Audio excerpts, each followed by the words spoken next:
అస్సలాము అలైకుం వరహ్మతుల్లాహి వబరకాతు ఔజు బిల్లాహి మినష్ షైతానిర్ రజీం బిస్మిల్లాహిర్ రహమానిర్ రహీం. శాపగ్రస్తుడైన సైతాను బారి నుంచి సృష్టికర్త అయిన అల్లాహ్ యొక్క రక్షణని, అల్లాహ్ యొక్క సహాయాన్ని, రక్షణ వేడుకుంటూ ఉన్నాను. ఆమీన్. అల్లాహ్ ప్రవక్త ముహమ్మద్ సల్లల్లాహు అలైహి వసల్లం గారిపైన శాంతి సుఖాలు కురిపించండి వల్ల ఆమీన్. ఇక్కడ ఒక ఇమేజ్లో నేను ఒక విషయాన్ని చూస్తూ ఉన్నాను. అదేమిటి అంటే, రాత్రిపూట గోళ్ళు కత్తిరించుకోవడం మంచిది కాదు, పగటిపూట కత్తిరించుకుంటే మంచిది అంటూ ఇక్కడ ఒక విషయం గురించి చెప్పడం జరుగుతూ ఉంది. మరియు అంతేకాకుండా ఈ విషయాన్ని మనకు తెలిపిన దేవుడికి స్తుతి స్తోత్రాలంటూ కూడా ఒక విషయాన్ని ఇక్కడ రాశారు.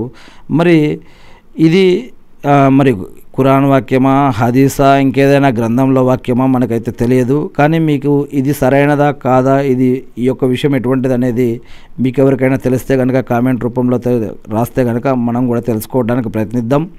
కానీ ఇక్కడ ఏం రాసి ఉందంటే, రాత్రిపూట గోర్లు కత్తిరించడం మరి ఒక పరంగా నిషిద్ధమని కొంతమంది అడుగుతున్నారు. మానవ స్వభావం నుండి శాస్త్రీయ రుజువు ఇక్కడ ఉందంటూ, రాత్రి వచ్చినప్పుడు కాల్షియం గోళ్ళ కొనల వద్ద కేంద్రీకృతం అవుతుంది. మరియు మీరు వాటిని రాత్రిపూట కత్తిరించినట్లయితే మీరు ఈ పదార్థాన్ని చాలా కోల్పోతారు. అందువల్ల కాల్షియం దాని సహజ స్థితిలో ఉన్నప్పుడు పగటిపూట గోళ్లను కత్తిరించాలని సిఫార్సు చేయబడింది.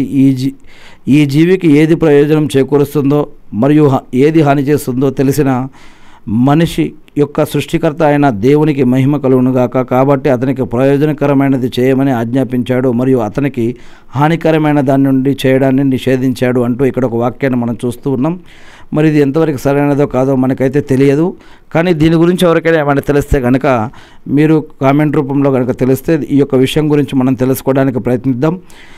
మరి నేను ఆ సృష్టికర్త అయిన అల్లాహ్ని ప్రార్థిస్తూ ఉన్నాను. అల్లాహ్ మీరు ప్రవక్త ముహమ్మద్ సల్లల్లాహు అలైహి వసల్లం గారి ద్వారా మాకు తెలియజేసినటువంటి విషయాలను జీవన మరియు ఆరాధన పద్ధతులను మేము తెలుసుకుని, నేర్చుకుని, అర్థం చేసుకుని, గుర్తుపెట్టుకొని వాటి ప్రకారం మేము జీవిస్తూ మిమ్మల్ని ఆరాధిస్తూ తెలియని ఇతర మా సోదరులు తెలిపే భాగ్యాన్ని మాకు ప్రసాదించండి వల్ల ఆమీన్.